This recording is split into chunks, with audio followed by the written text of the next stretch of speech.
After retiring, I finally bought a cozy cabin in Colorado to enjoy peace and quiet in the mountains. Then my son-in-law stormed onto my deck and yelled, "My parents are moving in here. Don't like it? Then get the hell out of your own house." I just smiled and said nothing. When they arrived and started acting like they owned the place, I was already preparing. Before continuing, subscribe to the channel and write in the comments what time it is in your region right now. My name is Walter Harrison. I'm 68 years old, and for the first time in my life, I thought I'd found peace. After 42 years of designing buildings for other people, I finally designed something for myself.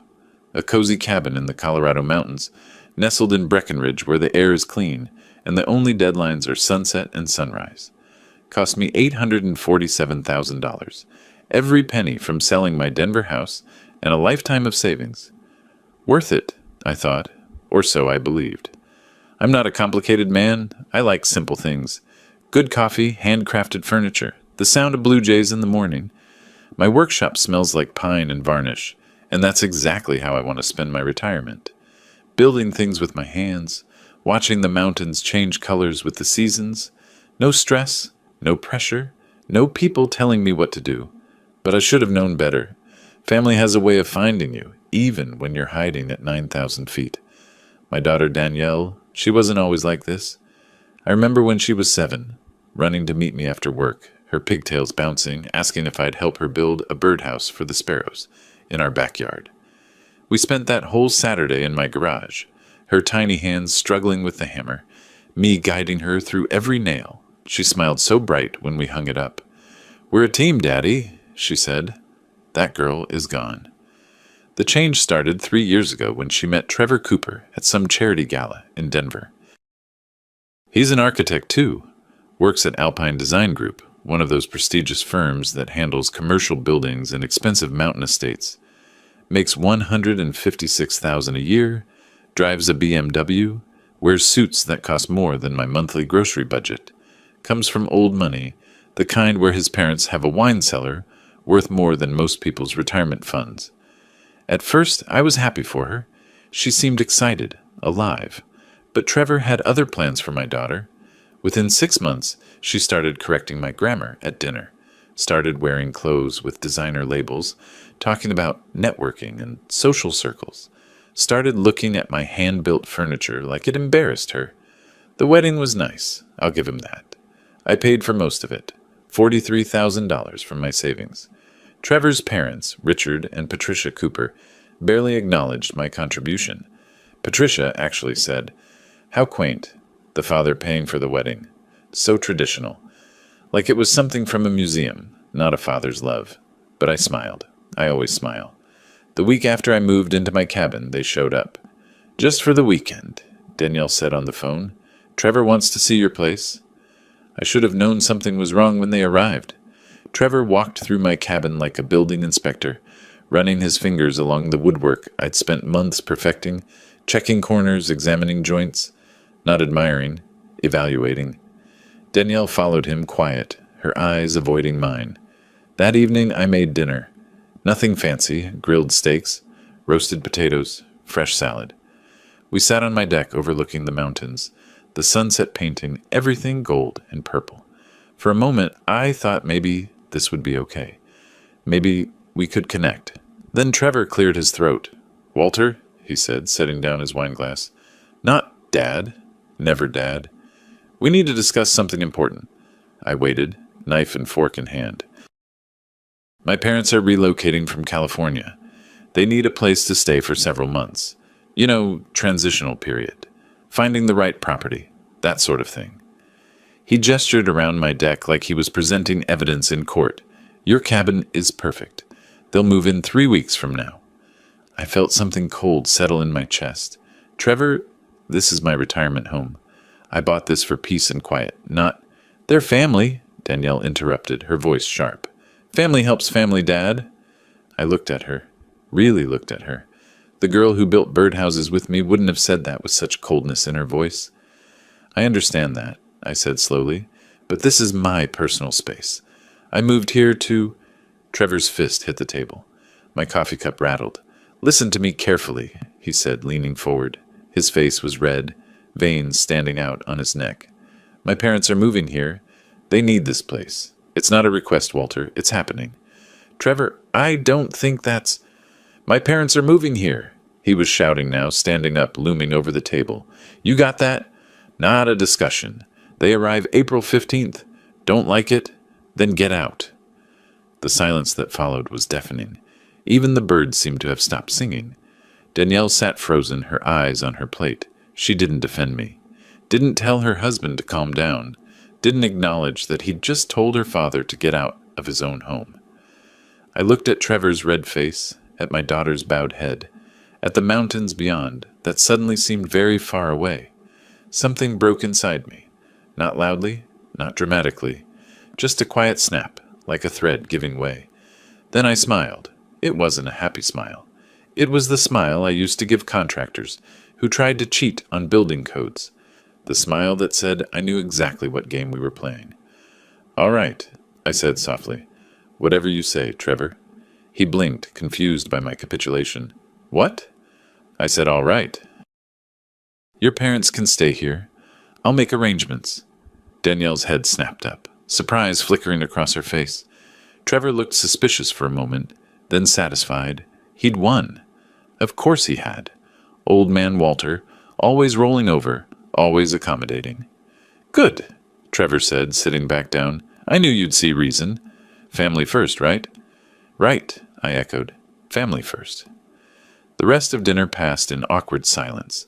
They left the next morning, Trevor practically bouncing with satisfaction, Danielle giving me a weak hug that felt like an apology she didn't have the courage to say out loud. I stood on my deck, watching their car disappear down the mountain road. Then I went inside, poured myself a bourbon, and started planning. The morning after they left, I sat on my deck with coffee, watching blue jays fight over the feeder I'd built last month. The mountains were still beautiful. The air was still clean. But something had changed. Or maybe I had. I kept thinking about Danielle's face at that table. The way she looked down. The way she said nothing when her husband screamed at her father. When did that happen? When did my daughter become someone who let her husband treat me like dirt? I remembered another dinner, years ago. Danielle was 16. Her boyfriend at the time, what was his name?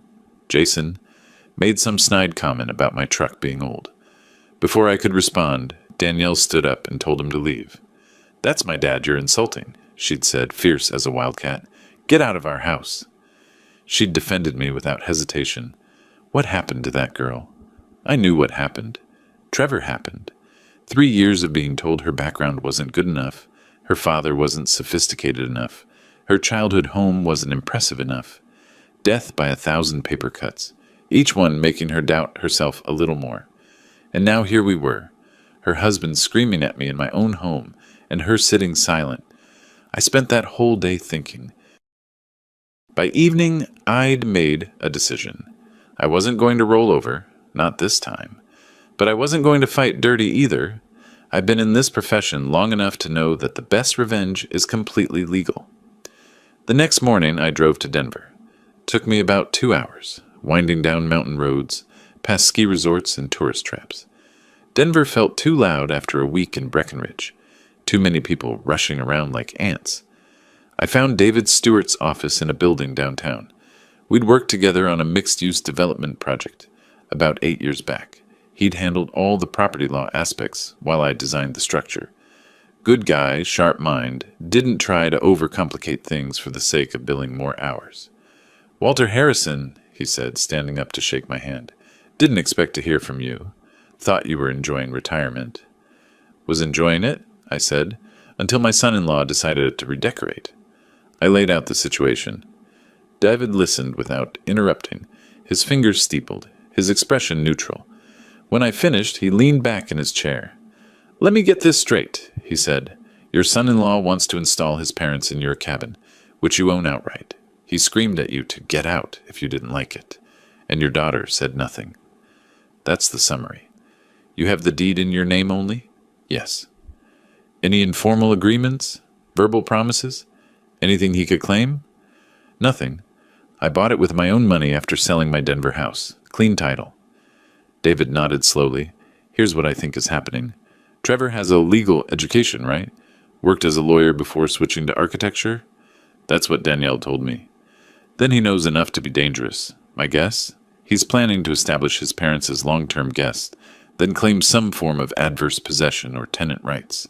Get them entrenched enough that evicting them becomes a nightmare. Meanwhile, he'll pressure you to sign over partial ownership, or at minimum, give him power of attorney for property decisions. The cold feeling in my chest spread. Can he do that? If you let him. But Walter, you still own that property. You have options. David pulled out a legal pad. Here's what I'd recommend. You create an LLC, a limited liability company, for property management. Transfer the cabin's ownership to the LLC.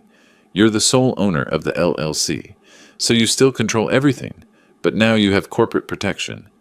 And that helps me how? Because now your cabin isn't your personal residence. It's a business asset. And if Trevor's parents want to stay there, they're not family guests.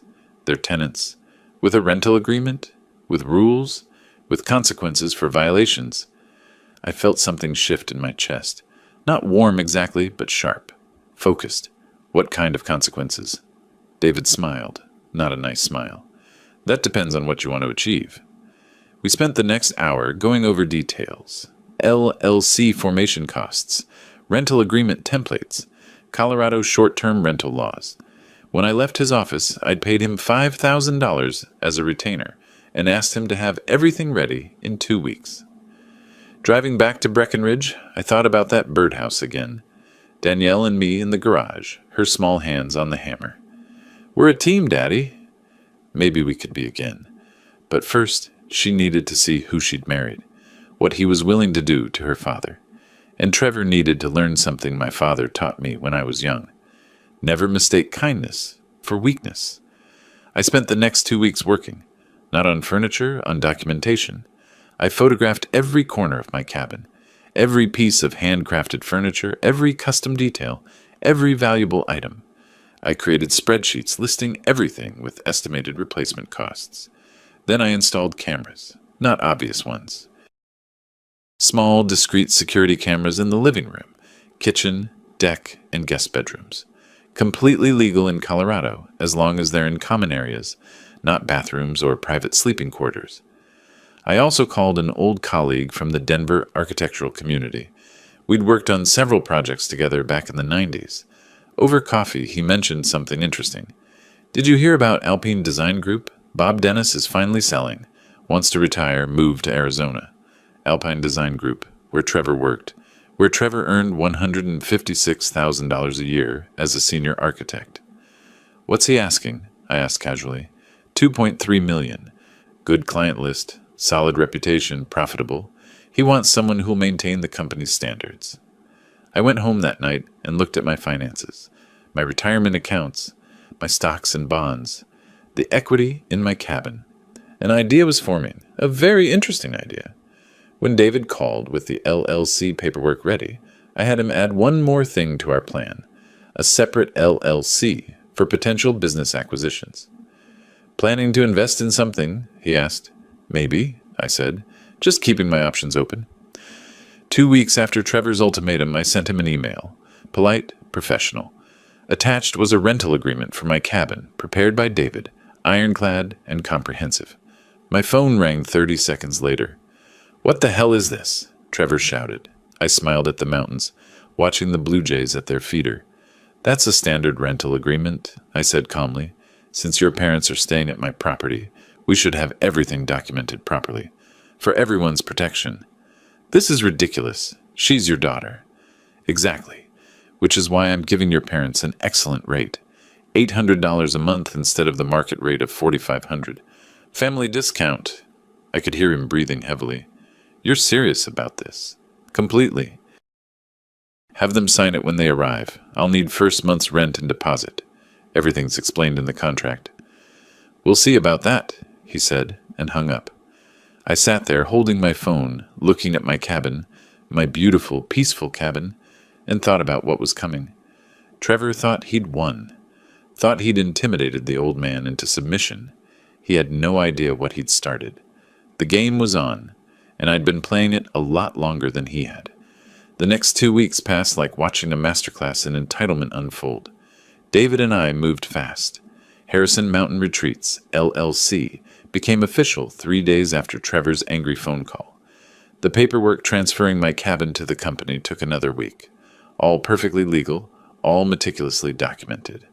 I also brought in Marcus Wade, a real estate agent who specialized in luxury vacation rentals in Summit County. Marcus was all business, no personal connection, which was exactly what I needed. He reviewed comparable properties and confirmed what I already knew. My cabin could easily fetch $4,500 a month on the short-term market. $800 was practically charity. "You're giving them a steal," Marcus said, reviewing the rental agreement David had drafted. "But these penalty clauses, they're aggressive. Legal, but aggressive." "They need to be," I said simply. The contract was 12 pages long. No smoking anywhere on the property. Quiet hours from 10 p.m. to 7 a.m. Maximum 4 occupants at any time. No rearranging furniture, no unauthorized guests. Each violation carried escalating penalties. $500 for the first offense, $1,000 for the second, $2,500 for the third, plus immediate eviction rights. Trevor signed it. He had to. Because the alternative was explaining to his parents why they couldn't use his father-in-law's cabin after all. And that would mean admitting he didn't have the control he'd promised them. I watched the signed contract come through via email, and something in me shifted. Not satisfaction exactly. More like clarity. I'd spent my whole career reading blueprints, understanding load-bearing structures, knowing exactly where pressure points would fail. This was no different. Trevor thought he was dealing with an old man who'd cave. He was actually dealing with someone who understood exactly how much weight his little empire could bear before it collapsed. The morning Trevor's parents were due to arrive, I walked through my cabin one last time as just mine. I ran my hand along the dining table I'd built from reclaimed barnwood, checked the cameras one more time. All recording, all feeding to secure cloud storage. Everything was ready. I thought about calling Danielle. Wanted to hear her voice, maybe warn her that things were about to get complicated. But what would I say? "Your husband's making a mistake, and I'm going to let him learn the hard way." She'd chosen her side at that dinner table when she stayed silent. So I said nothing. Richard and Patricia Cooper arrived right on schedule. I heard their Mercedes SUV crunching up my gravel driveway before I saw it. One of those massive vehicles that cost more than some people's annual salary. Richard was driving, Patricia in the passenger seat, both of them wearing sunglasses that probably cost more than my monthly utilities. I met them at the door with a smile, the same smile I'd given Trevor. "Richard, Patricia, welcome to Breckenridge." Richard barely glanced at me as he climbed out, his eyes already scanning the cabin with that same evaluating look Trevor had used. He was tall, maybe 6'2", with the kind of tan that comes from country club golf, not mountain hiking. His handshake was firm and brief, the kind that says, "I'm important," and we both know it. "Not bad for your situation," Richard said, gesturing vaguely at my cabin. "We're used to something more upscale, of course, but it'll do for the interim." Patricia emerged from the passenger side like she was stepping onto a red carpet. Mid-60s, blonde hair that owed more to her hairdresser than genetics, wearing clothes that screamed expensive in that quiet way only true money manages. She looked at my handcrafted porch railing and actually wrinkled her nose. "Rustic," she said, not as a compliment. I kept smiling. "Let me show you around." I gave them the full tour, pointing out everything as if they were valued guests instead of people who'd basically forced their way into my home. The kitchen with its custom cabinets, the living room with its stone fireplace and the furniture I'd built myself, the guest bedrooms with mountain views that people paid premium prices to wake up to. Patricia touched things like they might be contaminated.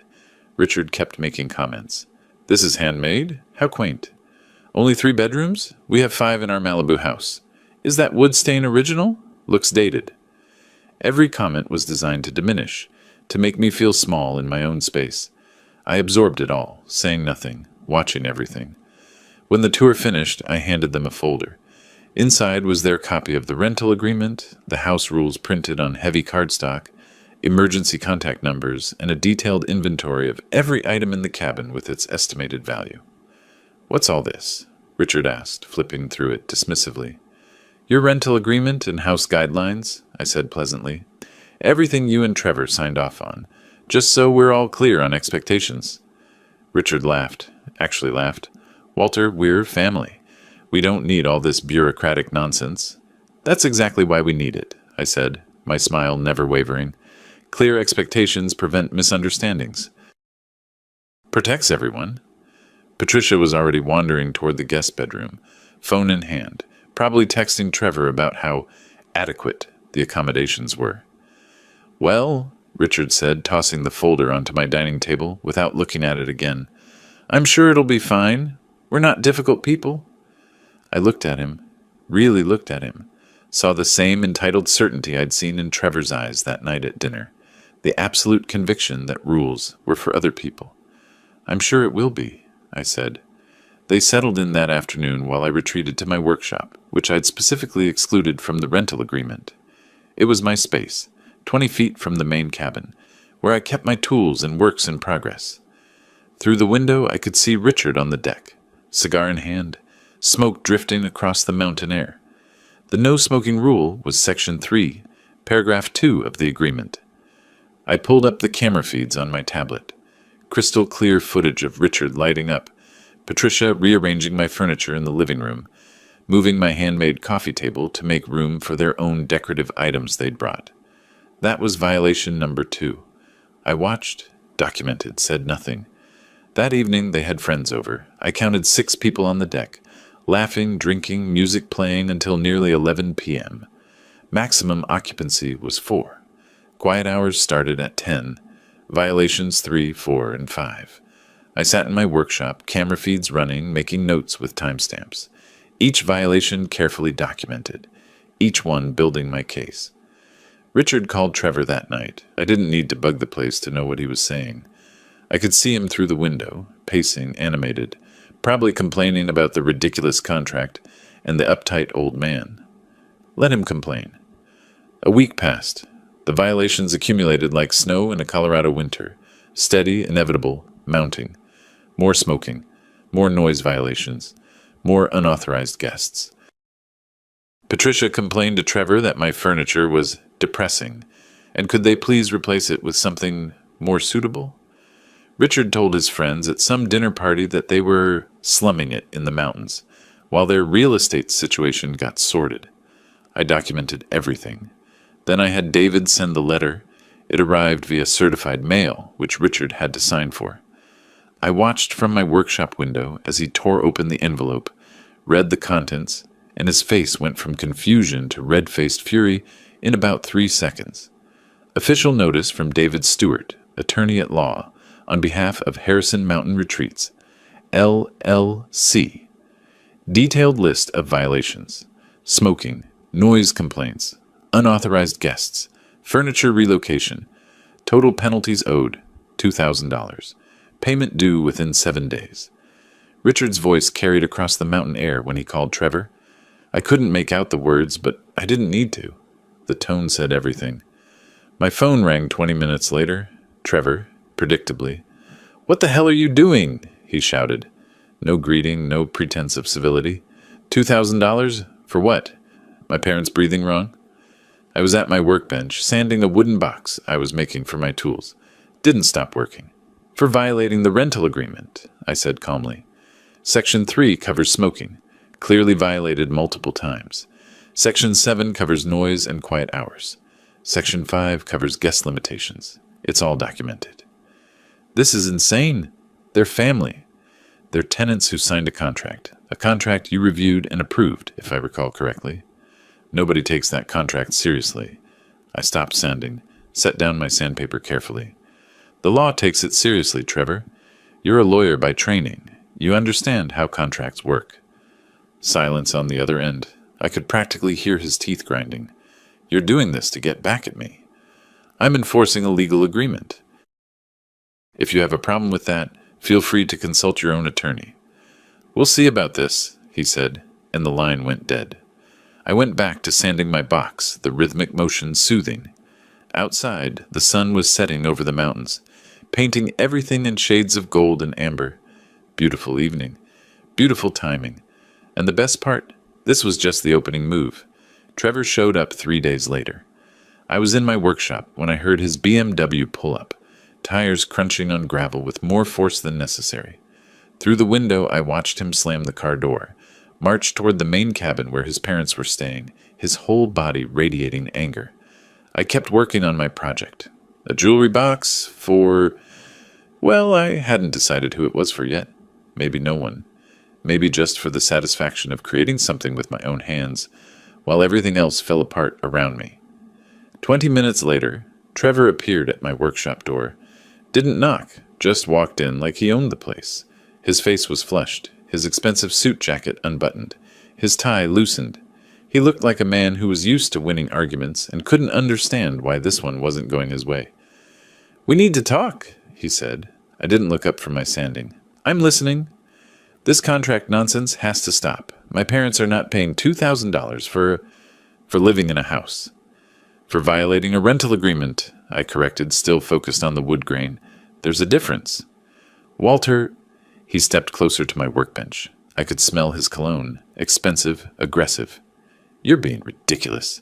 This is my daughter's father we're talking about. This is family." Now I looked up, met his eyes. "Is it? Because when you screamed at me to get out of my own home, that didn't feel like family. When Danielle sat silent while you disrespected me at my own dinner table, that didn't feel like family." His jaw clenched. "That was... You're twisting things." "No, Trevor. I'm clarifying them. You wanted your parents to use my property. I made that possible, with very reasonable terms and very generous pricing. $800 a month when I could get $4,500 on the open market. That's family. The rules, that's just common sense. Nobody follows those rules that strictly. I do. This is my property, managed through my LLC, and every tenant, family or otherwise, follows the same rules." I went back to my sanding. "You're a smart man. You understand liability, property law, tenant rights. You know I'm within my rights. You're doing this to punish me. I'm doing this to protect my investment." I blew sawdust off the box lid. "But here's the interesting thing, Trevor. If you and your parents had just shown a little respect, just a basic level of human decency, we wouldn't be having this conversation. But you couldn't even manage that." He stood there, breathing hard, fists clenched at his sides. I could see him working through options, running scenarios, trying to find an angle. "Fine," he said finally. "We'll pay your petty fines, but this isn't over." "I didn't think it was," I said calmly. He left without another word, the workshop door banging shut behind him. I sat there for a long moment, looking at the jewelry box in my hands. Something Danielle said when she was young echoed in my mind. "Daddy, why do you spend so much time making things perfect?" "Because," I told her, "if you're going to do something, you should do it right. No shortcuts, no compromises." She'd learned that lesson once. Maybe she'd remember it again. That evening I made myself dinner. Nothing fancy, just grilled chicken and vegetables, and sat on my porch, the one part of my property I'd kept access to in the rental agreement. I could hear Richard and Patricia inside, their voices carrying through the open windows. Absolutely humiliating. Who does he think he is? Trevor needs to handle this. I ate slowly, watching the stars come out over the mountains. My phone buzzed, a text from Danielle. "Dad, please, this is getting out of hand. Can we talk?" I stared at the message for a long time, typed several responses, deleted them all. Finally settled on, "When you're ready to really talk, you know where to find me." She didn't reply. The next week I drove back to Denver, had some business to attend to. Met with Marcus Wade again to discuss the rental market. Made sure my documentation was absolutely airtight. Then I had a meeting that Trevor didn't know about. Coffee with my old colleague from the architectural community. The one who'd mentioned Alpine Design Group was for sale. His name was Frank Hutchins, and we'd worked together on maybe a dozen projects over the years. Good architect, better businessman. "So you're serious about this?" Frank asked, stirring his coffee. "You're actually considering buying Bob Dennis's firm?" "I'm considering a lot of things," I said. "Tell me more about the financials." Frank laid it out. Alpine Design Group was profitable. Solid client base, good reputation, talented staff. Bob Dennis was 71 and wanted to retire to Arizona. spend time with his grandkids. He was asking $2.3 million, but Frank thought he'd take 2.1 from the right buyer. The right buyer being someone who knows the business, Frank said, someone with credibility in the community, someone who wouldn't gut the company and flip it. Someone like me? I said. Someone exactly like you. Frank leaned back. Walter, you've got 42 years in this business. People respect you. Bob would love to sell to you. He's mentioned you before, actually. Said you were one of the best he'd ever worked with. I thought about my finances.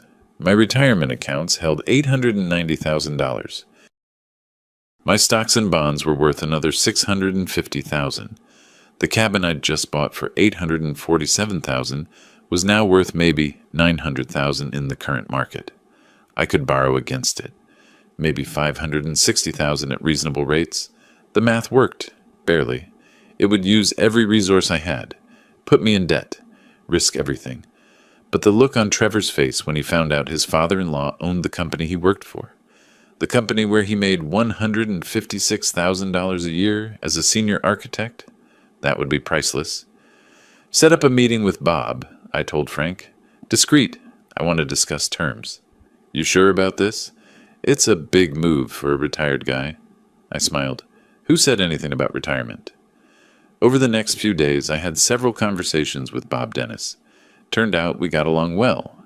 Two old architects who understood that buildings were more than just structures. They were legacy. Bob liked my vision for the company, liked that I wanted to preserve what he'd built, rather than strip it for parts. We agreed on $2.1 million. I'd bring my expertise as a consultant for the first year, which made Bob more comfortable and saved me $100,000 on the price. I arranged financing through my bank, liquidated my stock portfolio, started the paperwork to take out a line of credit against my cabin. David Stewart handled all the legal work. He was earning every penny of that retainer. This is aggressive, David said during one of our meetings. You're leveraging everything. I know. If anything goes wrong, it won't. Walter, I have to ask, is this about revenge? Because mixing business with personal? It's about investment, I interrupted. Alpine Design Group is a good company with solid fundamentals. It's a smart business move. David looked at me skeptically.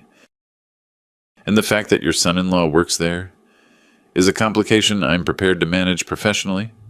He didn't look convinced, but he didn't argue, just went back to drafting contracts. Meanwhile, back at the cabin, Richard and Patricia were proving to be exactly as bad as I'd anticipated. More violations, more complaints, more entitled behavior that they seemed to think was their birthright. They damaged a cabinet I'd built, an antique piece made from wood I'd salvaged from an old barn, worth about $1,500 in materials and labor. Patricia claimed it was an accident when she bumped it while rearranging. I documented it, added it to the growing list. David sent another letter. Total penalties now, $4,300. Richard called me directly this time. No Trevor as intermediary. This is extortion, he shouted into the phone. No, I said calmly. Extortion is illegal. This is contract enforcement. There's a difference. We're not paying a dime. That's your choice. But the contract has provisions for non-payment, including eviction and legal action. You wouldn't dare. Danielle would never forgive you. I felt something cold settle in my chest. Richard, you're welcome to test that theory, but I'd suggest reading Section 12 of your rental agreement, the part about dispute resolution and legal fees. He hung up on me. I sat on my porch, phone in hand, looking at the mountains that had brought me so much peace such a short time ago. Danielle called an hour later, crying. Dad, what are you doing? Why are you doing this to us? That hurt, more than I wanted to admit. Danielle, when Trevor told me to get out of my own home, where were you? Silence. When he screamed at me across my dinner table, what did you do? Dad, you sat there, silent. You chose his side without a word. He's my husband, and I'm your father, the one who raised you, paid for your education, walked you down the aisle, the one who taught you that respect matters, that integrity matters. This isn't about respect. This is about you being petty.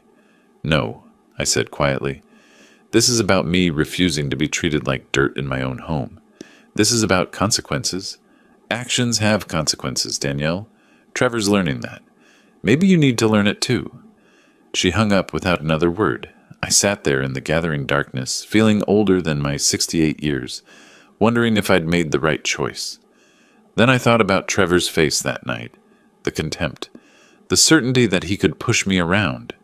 I thought about Richard and Patricia, treating my home like a second-rate hotel, dismissing my craftsmanship, my life's work, as rustic and dated. I thought about Danielle's silence, and I knew exactly what I was doing. The cabin situation would resolve itself. Either they'd pay up and move out, or I'd take them to court and force them out. David was already preparing the paperwork, but the Alpine Design Group acquisition, that was different. That was checkmate. Trevor had no idea it was coming. None of them did. They thought they were dealing with a broken old man who'd quietly accept whatever scraps of dignity they allowed him. They were wrong. The meeting with Bob Dennis was set for the following week. The financing was approved. The lawyers were ready. I stood on my porch, looking at the stars over the mountains, and smiled. Not a happy smile, a patient one. The kind of smile a predator wears when the prey finally wanders into the trap. And that's when I understood exactly how to repay them. The meeting with Bob Dennis happened the following week at a quiet restaurant in downtown Denver, the kind of place where business deals happen over perfectly aged steaks, and scotch old enough to vote. Bob was already there when I arrived, a distinguished man with silver hair and the calm demeanor of someone who'd built something he was proud of. "Walter," he said, standing to shake my hand, "Frank told me you were interested. I have to admit, I'm intrigued." We spent the first hour talking architecture. Not business, just the craft we both loved. The way a building's bones tell a story. The satisfaction of seeing something you designed stand for decades. The responsibility of creating spaces where people live their lives. Then we talked business. "Frank said you might be interested in Alpine Design Group," Bob said, swirling his scotch. "Can I ask why? You just retired." I chose my words carefully. I thought I wanted retirement. Turns out what I wanted was freedom. Freedom to choose my projects, work at my own pace, build something meaningful. Your firm has that reputation. Quality over quantity. Relationships over transactions. Bob nodded slowly. "That's exactly what I built. But I'm tired, Walter. 71 is too old to keep up with demanding clients and tight deadlines. My grandkids are in Arizona. My wife wants me there. But I don't want to sell to some corporate entity that'll strip the company for parts." "I wouldn't do that." "No," Bob said, studying me. "I don't think you would. Frank speaks highly of you. Says you're one of the most principled architects he's worked with." We talked numbers. Bob wanted $2.3 million. I countered with $2.1 million, plus my commitment to consult for the first year, helping maintain client relationships, ensuring smooth transition, preserving the company culture he'd built. "Your expertise is worth something," I said, "but mine is too. 42 years in this business. I know every major developer in Colorado, half the building inspectors, and enough contractors to staff 3 firms. That network, that experience, it has value beyond money." Bob considered this. "You're not wrong.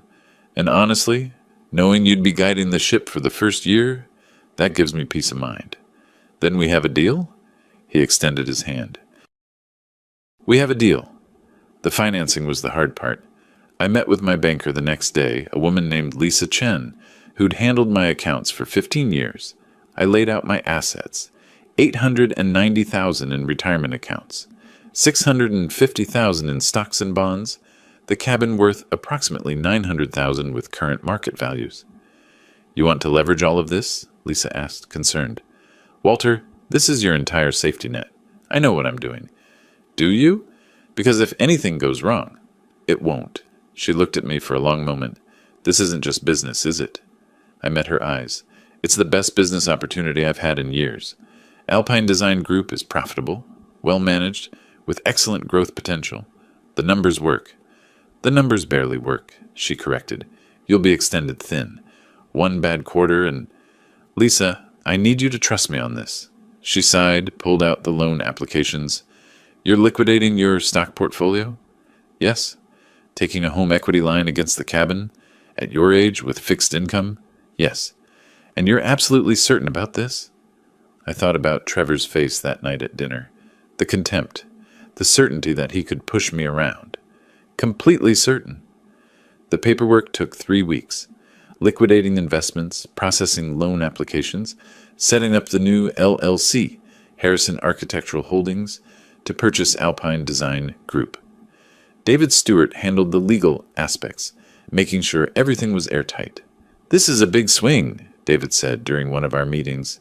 "If you're doing this because of your son-in-law—" "I'm doing this because it's a sound investment," I interrupted. "The fact that Trevor works there is incidental." David raised an eyebrow but didn't argue.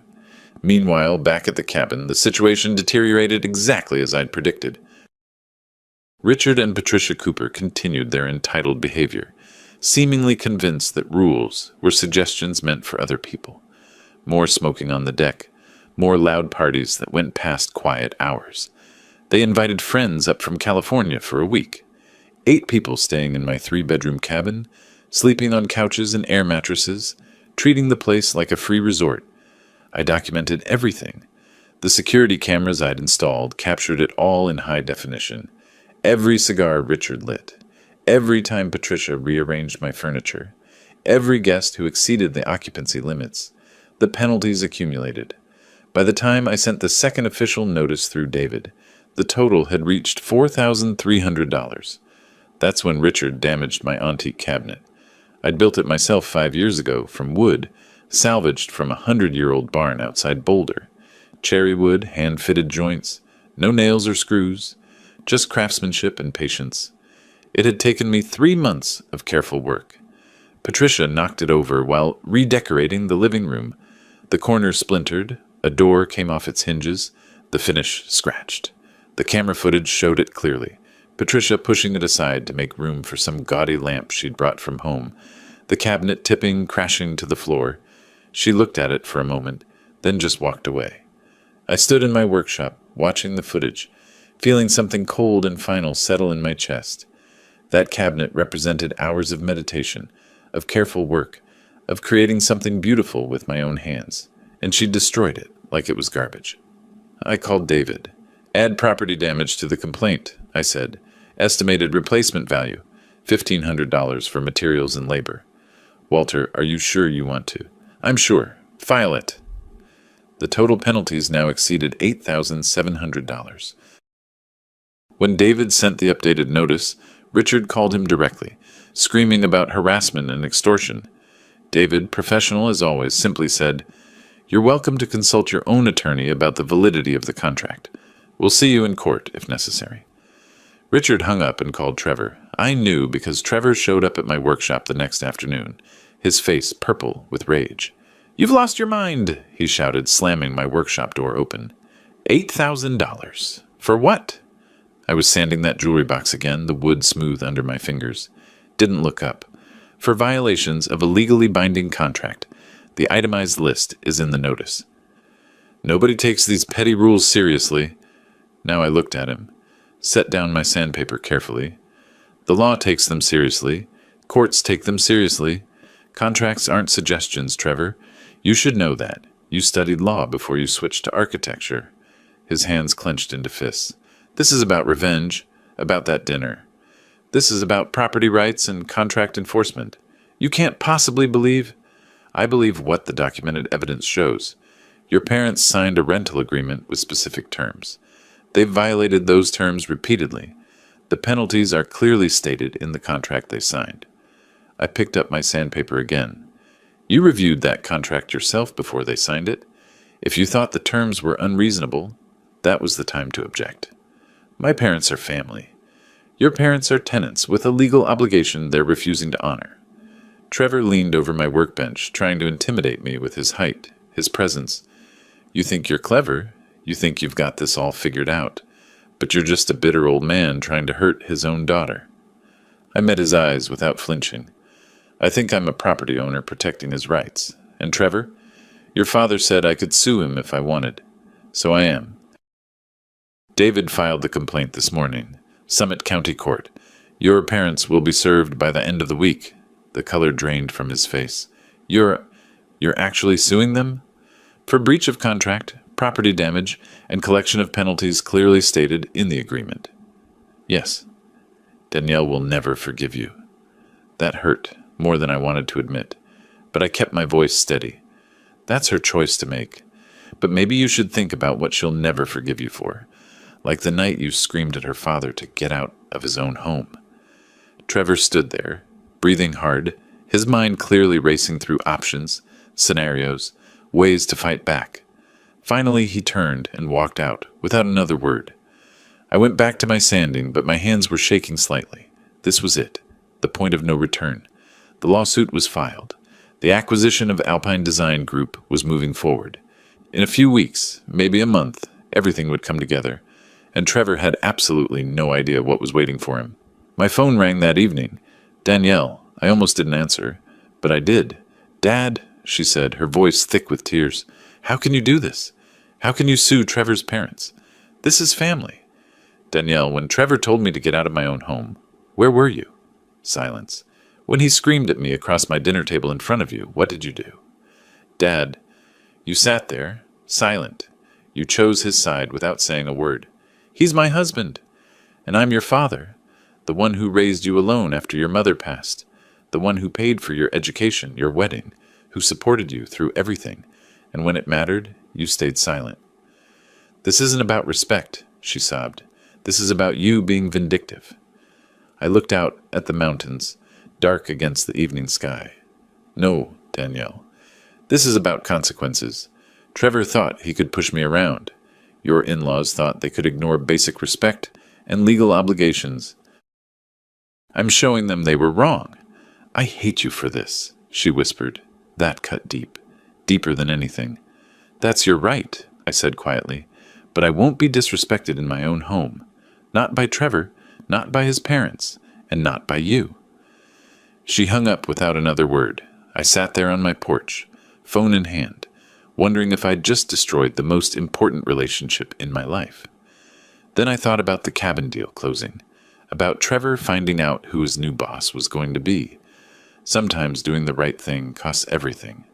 The deal closed on a Tuesday morning in late June. I sat in a conference room in downtown Denver, surrounded by lawyers and accountants and stacks of paperwork that represented every dollar I'd saved over 42 years of work. Bob Dennis sat across from me, pen in hand, looking both relieved and a little sad. "You'll take care of it?" he asked one final time. "Like it's my own child," I promised. We signed, shook hands.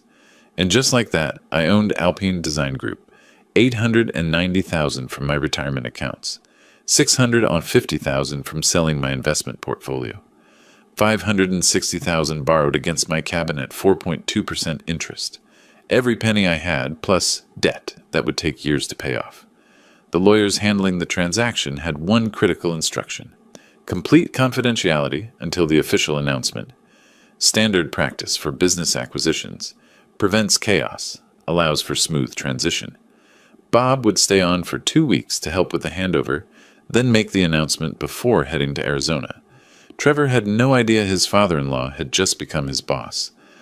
I drove back to Breckenridge that afternoon feeling lighter than I had in months. Not happy exactly. Too much was broken for that. But purposeful. Clear. I knew exactly what I was doing and why. The cabin situation reached its breaking point that same week. Richard, emboldened by his refusal to pay the penalties, decided to throw what he called a mountain house warming party for his friends from California. I found out because Patricia posted about it on social media. Photos of her setting up decorations, captions about our beautiful Colorado retreat. Our retreat? Like they owned it. The party was scheduled for Saturday night. I considered my options, then called David. "File for immediate injunctive relief," I said. "They're planning a major gathering in violation of the rental agreement. I want it stopped." "Walter, the court date is already scheduled for next month. We can address everything then. I want them out before they destroy more of my property." David sighed. "I'll see what I can do." Saturday arrived. I watched from my workshop as cars began pulling up around 5 p.m. I counted 12 vehicles, probably 30-plus people, based on the occupancy I could see through the windows. The music started at 6. By 7, it was loud enough to hear a quarter-mile away.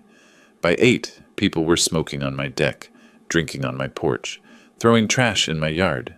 I documented everything, every face, every vehicle, every violation.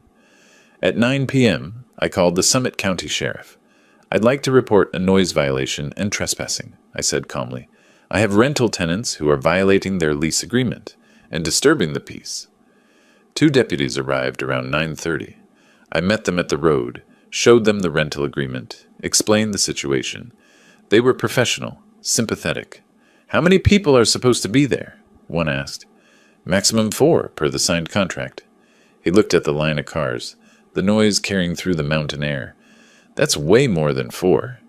They knocked on the door. Richard answered, drink in hand, music blaring behind him.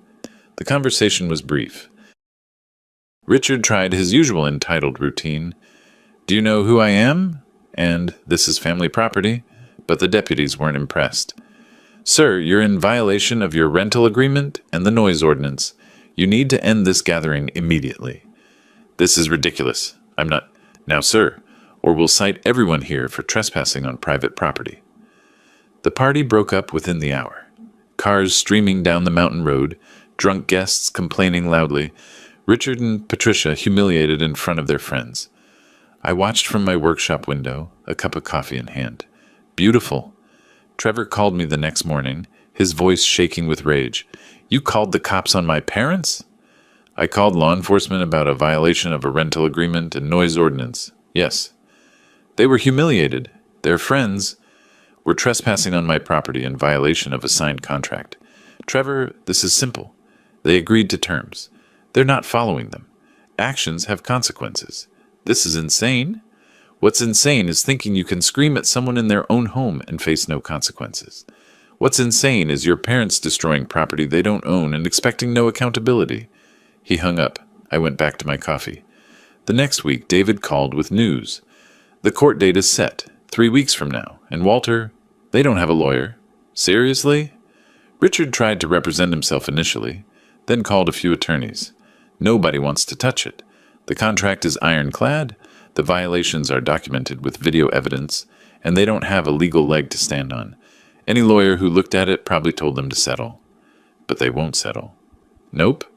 Richard is convinced he'll win because family. I almost felt sorry for them. Almost. The 3 weeks crawled by. Richard and Patricia stayed in the cabin, probably hoping I'd back down. They'd stopped throwing parties, but the smaller violations continued. Richard's cigars, Patricia's furniture, rearranging, the general contempt for my property. The total penalties were now approaching $9,000. During those weeks, I also had meetings at Alpine Design Group. Bob was introducing me to key staff, major clients, reviewing ongoing projects. Everyone assumed I was just a consultant helping with the transition. Trevor saw me a few times in the office, confusion flickering across his face, but he didn't ask questions. Probably assumed Bob had hired me temporarily. I kept my mouth shut, smiled, learned the business from the inside. The court date finally arrived on a Thursday in late August. I dressed carefully that morning, good suit, nothing flashy, the image of a responsible property owner protecting his rights. David met me at the Summit County Courthouse, his briefcase full of documentation. Ready? He asked. Absolutely. We entered the courtroom. Richard and Patricia were already there, sitting with Trevor and Danielle. My daughter looked exhausted, her eyes red-rimmed. She glanced at me once, then looked away. That hurt, but I'd known it would. The judge, a woman in her 50s named Margaret Chen, reviewed the case file before addressing us. This is a civil complaint regarding rental agreement violations and property damage. Mr. Stewart, you're representing the plaintiff? Yes, Your Honor. Harrison Mountain Retreats, LLC, owned by Walter Harrison. And the defendants are representing themselves? Richard stood up. Yes, Your Honor. This whole thing is a misunderstanding. We're family and... Sir, please sit down. You'll have your chance to speak. Judge Chen reviewed the complaint, the rental agreement, the penalty clauses. Her expression remained neutral, but I saw her eyebrows raise slightly when she read the detailed violation list. Mr. Stewart, present your case. David was masterful. He laid out the timeline, the signed contract, the clear violation terms. Then he presented the evidence, video footage of Richard smoking, of Patricia rearranging furniture, of the massive party, photos of the damaged cabinet, copies of warning letters that were ignored. Richard's face got redder with each piece of evidence. When it was his turn, Richard stood up and started talking about family obligations, about being treated unfairly, about how the contract was unreasonable. Judge Chen stopped him. "Mr. Cooper, did you sign this rental agreement?" "Yes, but—" "Did you read it before signing?" "Well, yes, but nobody actually—" "Nobody actually what? Expects you to follow rules?" Her tone was sharp. "This is a legally binding contract. You signed it. The terms are clearly stated. The evidence shows repeated, documented violations. But he's my son-in-law's father. This is family property." "This is rental property, owned by an LLC. Family relationship doesn't negate contractual obligations." Richard tried to argue more, but Judge Chen had clearly seen enough. "I'm ruling in favor of the plaintiff," she said firmly. "Defendants are ordered to pay $8,700 in documented penalties, plus $3,200 in court costs and attorney fees. Payment due within 30 days. Additionally, defendants must vacate the property within 14 days. Richard's face went from red to purple. "This is outrageous. That's our grandson's grandfather. You're destroying a family." Judge Chen looked at him coldly. "You destroyed your own situation by refusing to honor a contract you signed. Court is adjourned." She stood and left. Richard turned to me, his face contorted with rage. "You vindictive old bastard. You'll regret this." Trevor put a hand on his father's shoulder, trying to calm him, but Richard shook him off. Patricia, who'd been quiet throughout, finally spoke. $11,900. "You're demanding nearly $12,000 from us." "I'm enforcing a contract you signed," I said calmly, gathering my documents. "A contract that clearly stated the terms and penalties." "You've ruined everything," Patricia said, her voice shaking. "Trevor's relationship with Danielle, our family, all of it." "No," I said, meeting her eyes. "You ruined it when you treated my home with contempt, when you dismissed my work as rustic and dated, when you acted like rules don't apply to people like you." I walked toward the exit. Danielle was standing by the door, tears streaming down her face. We stopped, facing each other. For a moment, neither of us spoke. "I hope you're proud of yourself," she whispered. I wanted to tell her I loved her, that I was doing this to protect myself, not to hurt her, that someday she'd understand. Instead, I just said, "I hope someday you remember who stayed silent when it mattered." And I walked past her, out of the courthouse, into the bright Colorado sunshine. David caught up with me in the parking lot. "That was tough," he said. "Yeah. You okay?" I thought about the cabin I'd reclaimed, about Alpine Design Group, waiting for the official announcement, about Trevor, who still had no idea what was coming. "I'm fine," I said. "This is just the beginning." 2 weeks later, I walked into Alpine Design Group as its owner. Bob Dennis had scheduled the announcement for mid-morning, gathering the entire staff in the main conference room. 32 employees, ranging from junior drafters to senior architects like Trevor. They filtered in, looking curious but relaxed. Ownership changes in architecture firms aren't unusual, and Bob had assured everyone their jobs were safe. I arrived with David Stewart and the company's accountant, Sarah Kim, who'd been handling the financial transition. We stood in the hallway outside the conference room, waiting for Bob to introduce us. Through the glass wall, I could see Trevor sitting near the front, arms crossed, looking impatient. He'd noticed me around the office over the past few weeks, but probably assumed I was just consulting on the transition. Why would his father-in-law, the simple retired architect, be anything more than a temporary advisor? Bob stepped to the front of the room. "Thank you all for coming," he said. "As you know, I've decided to retire and sell the firm. It wasn't an easy decision, but I'm confident I've found the right buyer. Someone who understands our values, respects our culture, and has the expertise to lead us forward." He gestured toward the door. "Please welcome the new owner of Alpine Design Group." I walked in. The room went silent. Eyes found me. Registered recognition, confusion. I saw colleagues I'd worked with decades ago, younger architects who knew my reputation. And Trevor, sitting there in his expensive suit, his expression cycling through surprise, confusion, and then as understanding hit, pure shock. His face went white. Actually white, like someone had drained the blood right out of him. His mouth opened, closed, opened again. No sound came out. I walked to the front of the room, calm and professional. "Good morning," I said. "My name is Walter Harrison. As Bob mentioned, I'm the new owner of this firm. The acquisition was finalized in late June through Harrison Architectural Holdings, and I'm honored to continue the legacy Bob built here." Trevor's hands gripped the armrests of his chair. His knuckles were white. I continued, "I want to assure all of you that my goal is growth and stability. I've spent 4 decades in this business, and I understand that a firm's strength comes from its people. Each of you will have the opportunity to demonstrate your professionalism and contribute to our success." My eyes moved across the room, landing briefly on Trevor. "I'll be conducting performance reviews with all senior staff over the next 3 months. These will be thorough professional assessments based on project outcomes, client satisfaction, and adherence to budgets and timelines. Everyone will be evaluated on merit." Trevor's face had progressed from white to a blotchy red. His jaw was clenched so tight I could see the muscles jumping. "Bob will remain as a consultant for the transition period," I said. "For those of you who want to discuss anything about the change in ownership, my door's open. We'll be scheduling individual meetings over the coming weeks."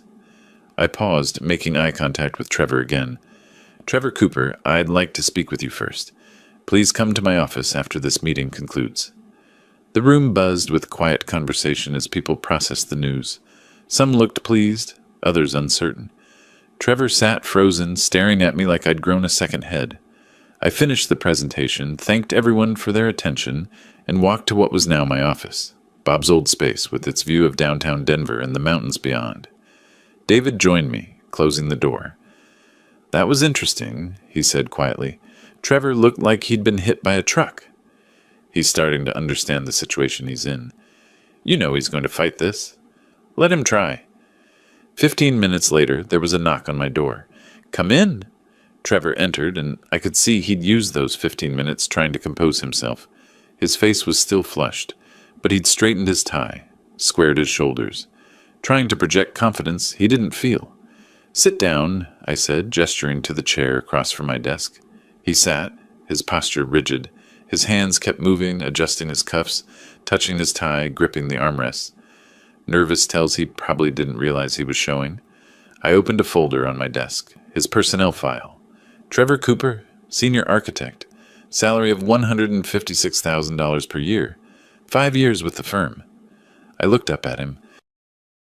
"Your work is generally competent. The Harrison Tower project you led was well executed. The Meadowbrook development came in on budget and ahead of schedule." He blinked, clearly not expecting praise. "However," I continued, "there are concerns. The Richardson retail complex, 3 weeks behind schedule. The Summit Plaza project, $47,000 over budget. 2 written client complaints in the past 12 months about communication and responsiveness." His face hardened. "Those were extenuating circumstances. The Richardson delay was due to permit issues with the city, not my timeline management. Summit Plaza had unforeseen structural challenges that required—" "I've read the reports," I interrupted calmly. "Some of your explanations are valid. Others indicate planning failures. Either way, as the new owner, I'm conducting comprehensive performance reviews of all senior architects over the next 3 months. You'll be evaluated on the same criteria as everyone else. Based on those results, I'll make decisions about continued employment and compensation." "You bought this company to get revenge on me," he said, his voice shaking with anger. "This is about the cabin. This is about running a profitable business," I said, meeting his eyes. "Your personal relationship to me is irrelevant. What matters is your professional performance. Nobody will believe that. They don't have to believe anything. They just have to work professionally. Can you do that, Trevor? Can you separate your personal feelings from your professional responsibilities?" He stared at me, breathing hard through his nose. I could see the wheels turning, his mind racing through options, scenarios, escape routes, finding none. "Do you have any questions about your job responsibilities?" I asked. His hands were trembling slightly. He clenched them into fists. "No," he said through gritted teeth. "Then you're dismissed. I'll schedule your formal review in the coming weeks." He stood up, nearly knocking over the chair, walked to the door, stopped with his hand on the handle. "You're destroying my family," he said quietly, not looking at me. No, I said. I'm protecting my dignity and my rights. You destroyed your own situation the moment you screamed at me to get out of my own home. He left without another word, the door clicking shut behind him. I sat there for a moment, looking out at the Denver skyline. Then I pulled out my phone and saw 3 missed calls from Danielle. A text message. What did you do? I didn't respond. She'd find out soon enough. David came back an hour later. The staff is talking, he said. Everyone knows Trevor is your son-in-law. They're trying to figure out if this is personal or business. What do you think they'll conclude? That it's both, but as long as you're professional, they'll accept it. This business runs on results, not family drama. He was right. Architecture is a meritocracy. Good work speaks for itself. My phone rang. Richard Cooper. I almost didn't answer. Then I decided to. Walter, Richard said, his voice dripping with false friendliness. I heard about your big acquisition. Congratulations. Thank you. Must have cost you everything you had. Your retirement savings, your investments. I hear you even borrowed against that cabin. My finances are my business. Of course. I'm just saying. It's a risky move for a man your age. One bad quarter, and you could lose everything. I smiled. Is that a threat, Richard? Just an observation. Businesses fail all the time, especially when owners get distracted by personal matters. I appreciate your concern, I said dryly. Was there something else? Just wanted to let you know. We'll be out of your cabin by the deadline. We're paying the court judgment. But this isn't over, Walter. Trevor is family. We protect our own. So do I said and hung up. I sat there thinking about that conversation. Richard was right about one thing. I was extended thin financially. The business had to succeed. One serious mistake, one major client loss, and I could be in trouble. But I'd built my entire career on careful planning and solid execution. I wasn't worried. That evening I drove back to Breckenridge. The cabin felt different now, not just mine again, but reclaimed, won back through legal means and sheer determination. I sat on my porch with a bourbon, watching the sun set over the mountains, thinking about everything that had happened. 3 months ago I'd been a retired architect, looking forward to peace and quiet. Now I owned a multi-million-dollar firm, had won a lawsuit against my in-laws, and held my son-in-law's career in my hands. It should have felt like victory. Instead, it felt like war. And I had a feeling the hardest battles were still to come. Trevor didn't come to work the next day, or the day after that. On the 3rd day, he called in sick. His administrative assistant, a woman named Jennifer, who'd been with the firm for years, looked uncomfortable when she told me. Is he actually sick? I asked. She hesitated. I don't know, Mr. Harrison. He sounded stressed. If he needs personal time, he should request it properly, through official channels. Yes, sir. But I knew what was happening. Trevor was hiding, trying to figure out his next move. And I was right, because that evening he went to the cabin. I knew because Richard called me. We need to talk, Richard said. All of us. You, me, Patricia, Trevor. Let's settle this like adults. There's nothing to settle. The court made its ruling. You have a payment deadline. Walter, please. We're family. Surely we can work something out. I thought about it, considered refusing, but curiosity won. Fine. Tomorrow evening, 6 p.m. Your cabin, or rather my cabin that you're occupying for another week. We'll be there. I showed up at exactly 6 p.m. the next day. Richard and Patricia were waiting, along with Trevor. Danielle sat in the corner, her eyes red from crying. Thank you for coming, Richard said, trying to sound magnanimous, like he was doing me a favor. You have 20 minutes, I said, remaining standing. Then I'm leaving. Patricia spoke up, her voice carefully modulated. Walter, we've been talking. We realize this situation has gotten out of hand. We'd like to propose a settlement. I'm listening. We'll pay half the judgment, Richard said, $5,000. In exchange, you drop the rest of the penalties and let us stay another month to properly arrange our California move. I almost laughed. You want me to accept half of what you legally owe, plus give you more time and property you've disrespected? It's a reasonable compromise. No. What's reasonable is honoring the court judgment, full payment out by the deadline. Trevor stood up, his face flushed. You're doing this because you hate me, because I married Danielle. Because you can't stand that she chose someone successful? I'm doing this because you told me to get out of my own home, I said calmly. Because your parents treated my property like a dump. Because not one of you showed an ounce of respect or gratitude. We tried to make this work, Patricia said, her voice rising. But you were impossible. Those ridiculous rules, those petty fines, those legally binding contract terms that you signed, I interrupted. You keep acting like the rules don't apply to you. Like you're special. You're not. Richard's face darkened. Fine. You want to play hardball? Let's talk about Alpine Design Group. You mortgaged everything to buy that company. What happens when Trevor's projects start failing? When clients start leaving? When word gets out that the owner is running a personal vendetta? There it was. The threat I'd been waiting for. Are you saying Trevor plans to sabotage his own projects? I asked mildly. I'm saying accidents happen. Projects go wrong. Clients get unhappy. I looked at Trevor. Is that your plan? Tank your own career to hurt me? Trevor looked away, jaw clenched. Because here's the thing, I continued.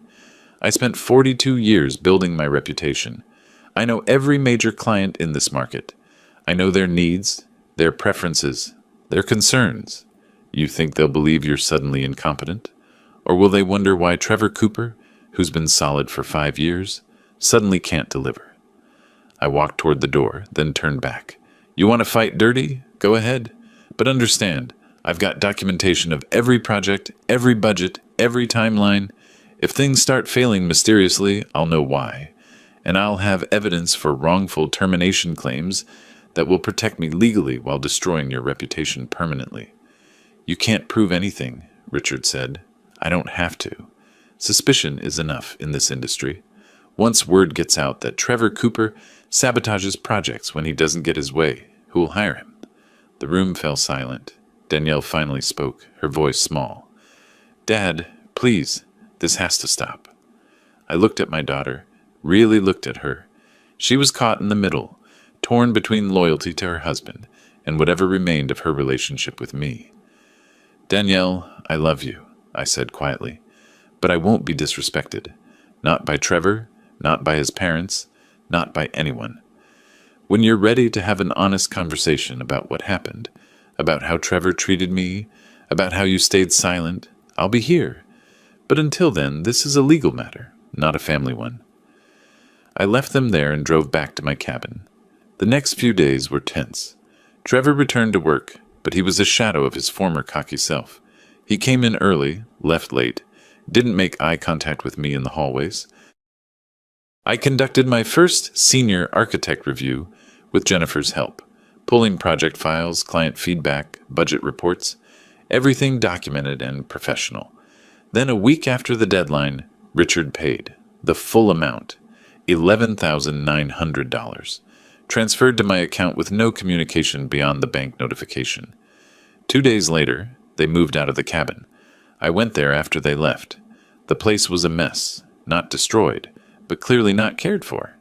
Dishes in the sink, trash overflowing, my furniture shoved against walls. But they were gone.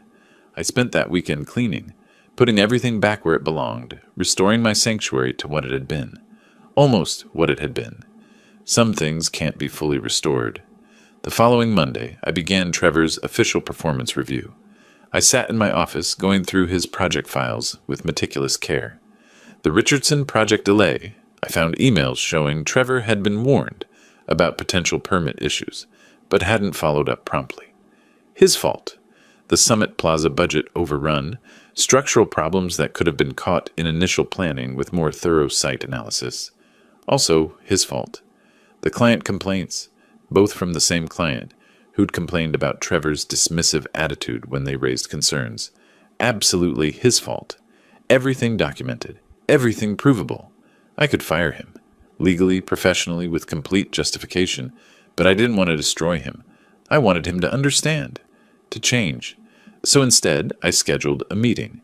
Trevor came into my office looking like a man walking to his execution. His face was pale, his hands shaking slightly as he sat down. I've completed your performance review, I said. He said nothing, just waited. Your work shows both strengths and significant weaknesses. The weaknesses are concerning, particularly the pattern of poor communication and inadequate planning that has led to delays and overruns. His hands gripped the chair arms. However, I continued, I also see potential. When you focus and apply yourself properly, you're capable of excellent work. The Harrison Tower project proves that. He looked up, surprise flickering across his face. So here's what's going to happen, I said. I'm putting you on a performance improvement plan. 2 months. You'll work directly with senior project manager Susan Chen, who'll mentor you on planning and client communication. You'll have specific targets, on-time delivery, budget adherence, client satisfaction scores. I slid a document across the desk. Meet these targets and you keep your position. Fail and we'll discuss other options. This is your opportunity to prove you're the architect I believe you can be. He stared at the document, then at me. Why? He asked hoarsely. Why are you giving me a chance? I thought about that, about Danielle, about the man my son-in-law could be if he dropped the entitlement and arrogance. Because everyone deserves a chance to do better, I said, even you. He left my office without another word, the improvement plan in his hands. I sat there afterward, wondering if I'd made the right choice. Time would tell. But at least now, finally, everyone knew where they stood. The rules applied to everyone.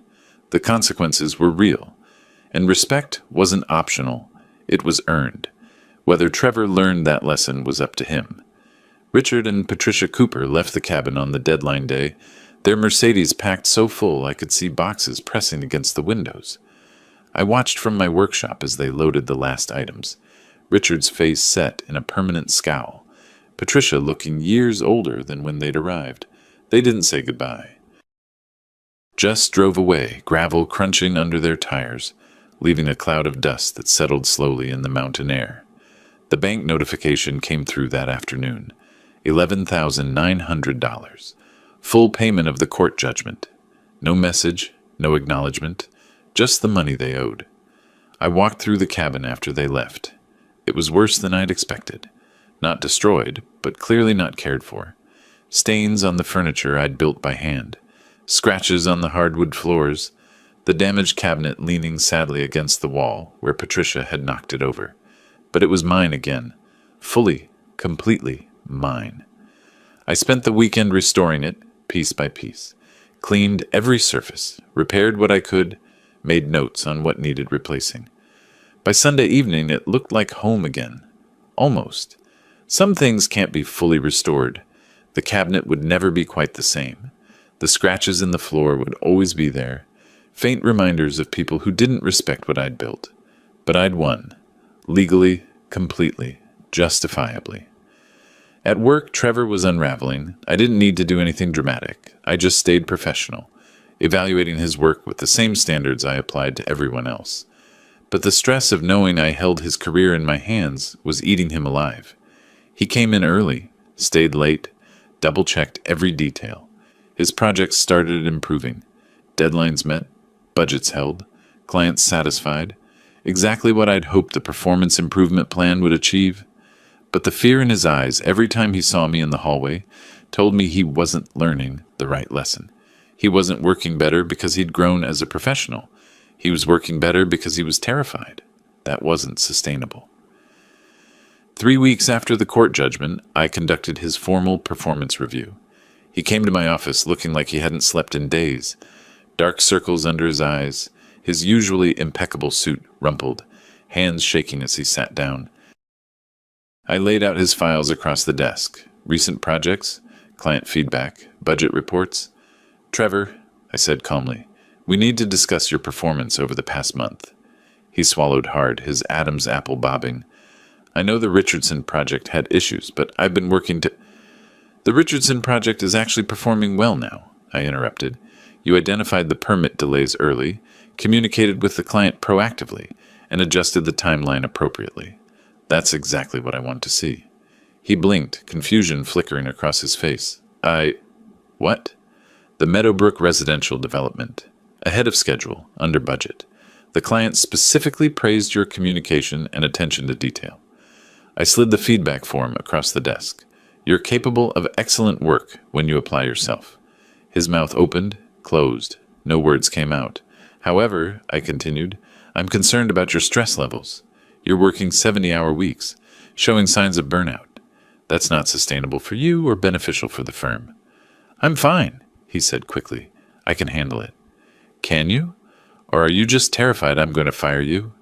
Silence. His hands gripped the armrests of his chair, knuckles white. Trevor, I'm not your enemy. I'm your boss. There's a difference.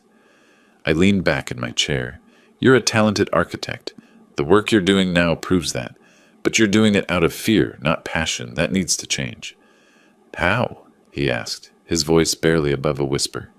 How am I supposed to not be afraid when I bought the company you work for, when I successfully sued your parents, when I showed you that actions have consequences? He looked down at his hands. Trevor, I didn't do any of this to destroy you. I did it to protect myself and demand the respect I deserve. You can keep working here, keep building your career, keep supporting my daughter. But only if you understand that respect isn't optional, it's required. What if I can't give you that? He asked quietly. I considered the question seriously. Then you should find another job. I'll even provide a good reference based on your recent work. But if you stay, we work together professionally. No personal grudges, no fear-based performance, just mutual respect and good architecture. He sat there for a long moment, processing. Then so quietly I almost didn't hear it. I don't know if I can do that. Then figure it out, I said. You have 2 months to decide. Keep performing well, and we'll reassess at the end of that period. If you want to stay, we move forward professionally. If not, we part ways amicably. He left my office without another word. That evening, Danielle called. First time since the courthouse. Dad, she said, her voice small. Can we talk? I'm listening. Trevor told me about the review, about what you said. I waited. He came home and he broke down, completely. Started crying, saying he'd ruined everything, that he didn't know how to fix it. She paused. I've never seen him like that. What do you want from me, Danielle? I don't know. I'm scared. Scared he'll lose his job. Scared our marriage is falling apart. Scared I've lost you. I looked out at the mountains, dark against the evening sky. You haven't lost me, I said, but you can't have it both ways. You can't support Trevor when he disrespects me, then expect me to just forget it happened. I know, her voice cracked. I know I was wrong. That night at dinner, I should have stood up for you. I should have told Trevor he was out of line. But I didn't, and I'm sorry. Those words, the ones I'd been waiting months to hear. Why didn't you? I asked. Because I was scared of him too, of his anger, of disappointing him, of not being good enough for his family. I let him change me into someone I don't recognize. I closed my eyes, feeling the weight of that admission.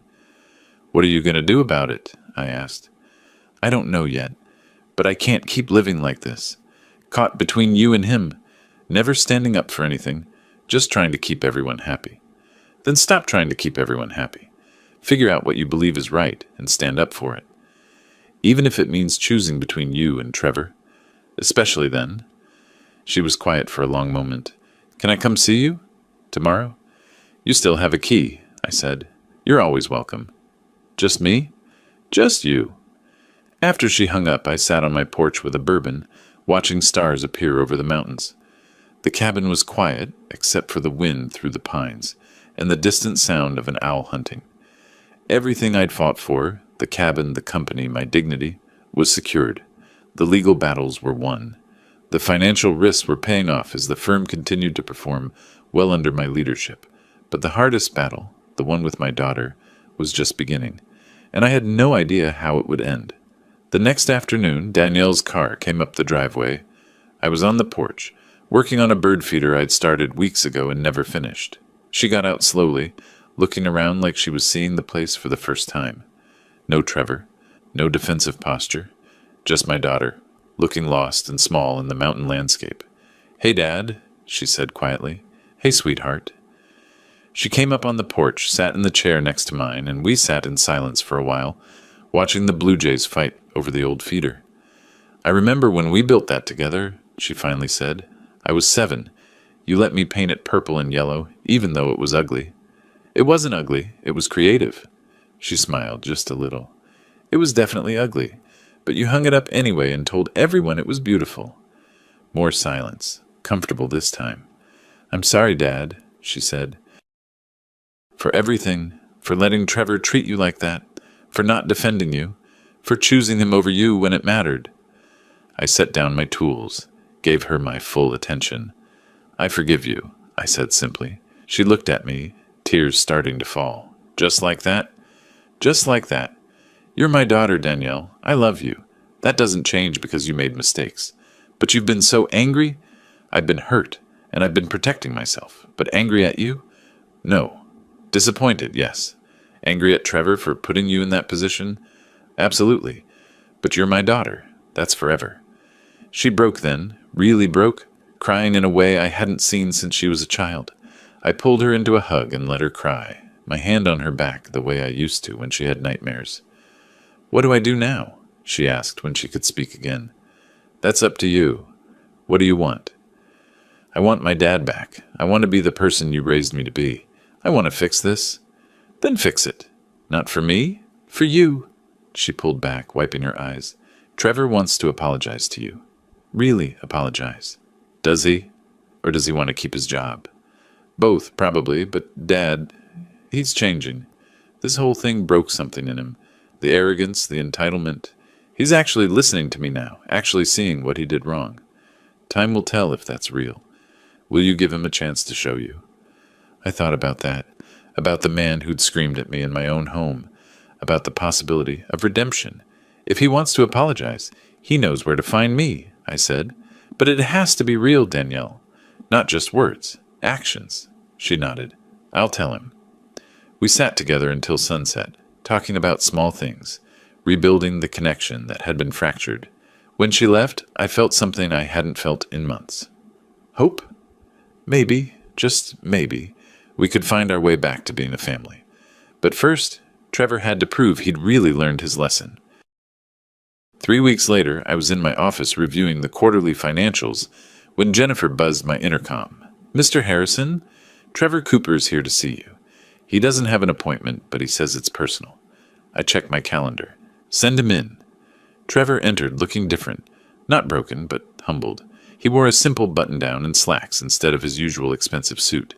His hair was less precisely styled. His whole demeanor was quieter. Walter, he said, thank you for seeing me. Sit down. He sat, hands folded in his lap. No nervous fidgeting, just stillness. I've been thinking about what to say to you for weeks, he began. Tried writing it down, practicing in the mirror, all of that. But nothing seemed right, because nothing can really undo what I did. I waited, saying nothing. I came to your home as a guest and treated you like you were beneath me. I screamed at you to get out of your own property. I let my parents disrespect your work, your life, everything you built. And worst of all, I put Danielle in a position where she had to choose between us. His voice was steady, but I could see the effort it took. I can't blame it on how I was raised, even though my parents taught me that money equals worth. I can't blame it on stress or circumstances. I made those choices. I was cruel and entitled and wrong. He met my eyes. I'm not asking for forgiveness. I'm not even asking for understanding. I'm just telling you that I know what I did was unforgivable, and I'm working every day to be better than that person. The silence stretched between us. What changed? I finally asked. Losing, he said simply. I've never really lost before, never faced real consequences. My parents always fixed things, always smoothed things over. But you didn't let them. You held me accountable, and it destroyed the illusion I'd built my whole life on. He leaned forward slightly. You gave me a performance improvement plan instead of firing me. You could have destroyed my career, ruined my reputation, made it impossible for me to work anywhere. But you didn't. You gave me a chance to prove I could do better.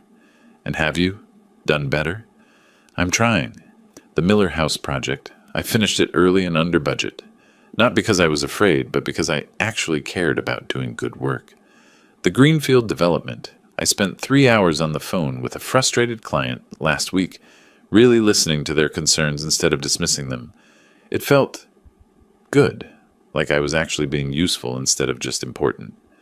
I studied him, looking for signs of manipulation or performance. Found none. "What do you want from me, Trevor?" "Nothing," he said. "I just wanted you to know that you were right. About respect, about consequences, about everything. And I wanted to say I'm sorry. Not because it'll fix anything, but because you deserve to hear it." He stood up. "I'll understand if you want me to find another job.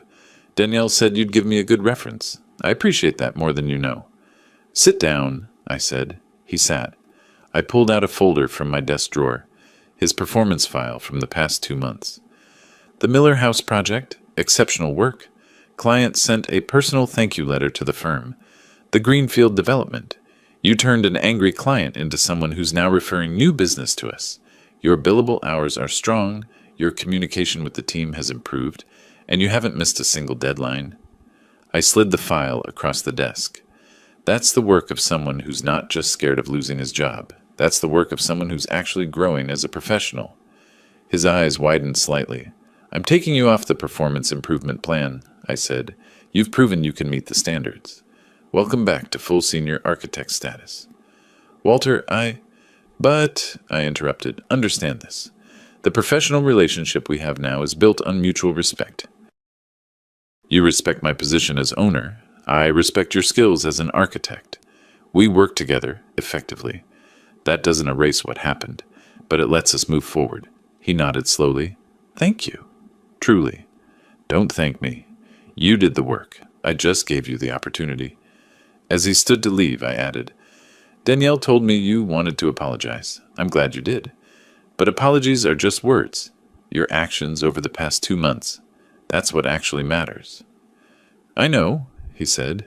"And Walter, I know I don't have the right to ask this, but would you come to dinner at our place?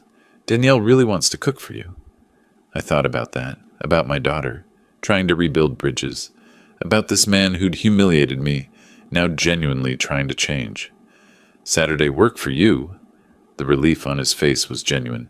"Saturday's perfect." After he left, I sat there looking out at the Denver skyline, thinking about everything that had happened since that dinner on my deck months ago. I'd won. Completely. The cabin was mine. The company was thriving. My dignity was restored. But more importantly, I'd proven something I'd known all along, but they'd forgotten. Respect isn't about money or status or social position. It's about character. Saturday evening, I drove to Danielle and Trevor's house in Denver. It was a nice place, not ostentatious, but comfortable. Trevor answered the door, and I saw something in his expression I'd never seen before. Genuine welcome, with no condescension. "Walter, come in. Can I take your jacket?" Danielle appeared from the kitchen, wiping her hands on an apron. "Dad!" She hugged me, and it felt like it used to before everything went wrong. Dinner was simple, but good. Danielle had made pot roast, one of my favorites. We talked about work, about the cabin, about small things. No one mentioned the court case or the conflicts. We were just trying. Midway through dessert, Trevor set down his fork. "Walter, I know I apologized at your office, but I want to say it here too, in front of Danielle. I was wrong. About everything. The way I treated you, the things I said, the position I put you in. I'm sorry, and I'm grateful you're giving me the chance to prove I can be better." Danielle reached over and took my hand. "Dad, I'm sorry too. For not defending you, for letting things get so bad, for forgetting what you taught me about standing up for what's right." I looked at them both. These imperfect people who'd hurt me, but were now genuinely trying to make amends. "I accept your apologies," I said. "Both of you. But understand, this is a fresh start, not a clean slate. Trust is rebuilt through consistent action, not just words." "We understand," Trevor said. "Good." I smiled, the first genuinely warm smile I'd given them in months. "Now who's going to help me with these dishes?" We cleaned up together, the three of us, talking and even laughing a little. When I left that night, standing on their doorstep saying goodbye, Danielle hugged me tight. "I love you, Dad." "I love you too, sweetheart." Trevor extended his hand, and I shook it. His grip was firm, but not aggressive. "Equal." "Thank you," he said quietly, "for not giving up on us." "Family's complicated," I said, "but it's worth fighting for. Just remember, respect is a two-way street." "I won't forget again," he promised. Driving back to Breckenridge that night, windows down, mountain air flowing through the truck, I thought about everything that had happened. I'd lost sleep, spent money I couldn't afford to lose, risked relationships that mattered, but I'd also proven something important. You don't have to accept disrespect just because someone is family. You don't have to roll over just because someone else has money or status or connections. Sometimes the right thing to do is stand up, set boundaries, and let the consequences fall where they may. The cabin was dark when I arrived, but I didn't go inside right away. I sat on my porch with a bourbon, looking at the stars over the mountains, listening to the wind in the pines. My phone buzzed, a text from Danielle. "Thank you for giving us another chance. Love you, Dad." I smiled and typed back, "Love you too. See you next weekend for dinner at the cabin?" Her response came immediately. "We'll be there." I sat there a while longer, thinking about the bird feeder I needed to finish, the cabinet I needed to repair, the 100 small projects that filled my days now. The revenge, if that's what it was complete. The justice was served. But what mattered more was what came after. The slow, difficult work of rebuilding what was broken, of teaching lessons that stuck, of creating something better from the ashes of what had been destroyed. True victory, I'd learned, wasn't about crushing your enemies.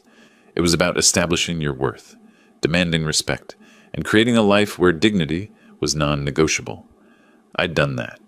And now, finally, I could enjoy the peace I'd moved to these mountains to find. The mountains stood silent and eternal above me, dark shapes against the star-filled sky. My cabin, truly mine now, waited behind me, ready to be the sanctuary I'd always wanted it to be. I finished my bourbon, stood up, and went inside. Tomorrow, I'd start on that bird feeder. Maybe Danielle would want to help. Maybe we'd make it purple and yellow again, ugly and beautiful in ours. The thought made me smile. Some things I'd learned can be restored after all. Not to what they were, but to something new and maybe even better. And that was enough. If you like this story, please like this video, subscribe to the channel, and share your impressions of this story in the comments. To listen to the next story, click on the box on the left. Thank you for watching.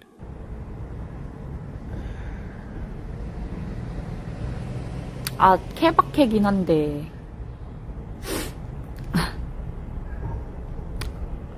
아, 외롭다. 얘들아, 누나 봄타나보다 외롭다. 나는 근데 뭐지? 사귀기 전이어도 거의 사귈 때 돼야지. 막 아무 남자랑 하기는 그렇지.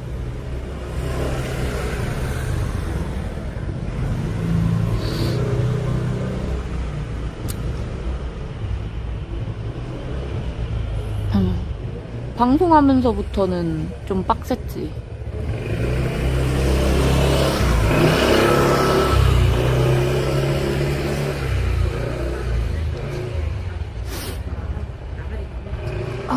다리야. 쭈그려 앉아있었더니 다리 아파. 잠깐만, 좀 마트를 일단 가볼까?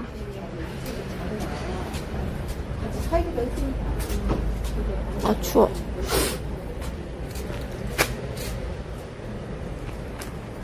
이쪽으로 가서 우회전. 응? 여행 언니?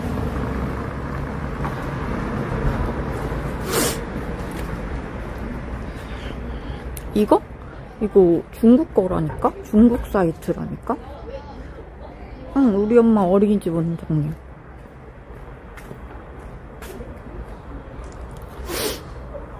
응, 곰대가 오빠.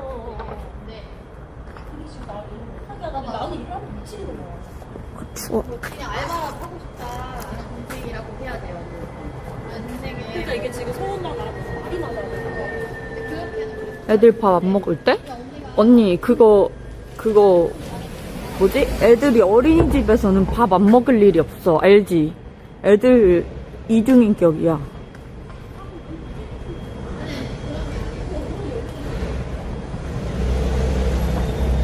단체 생활에서는 안 먹을 일이 없다니까.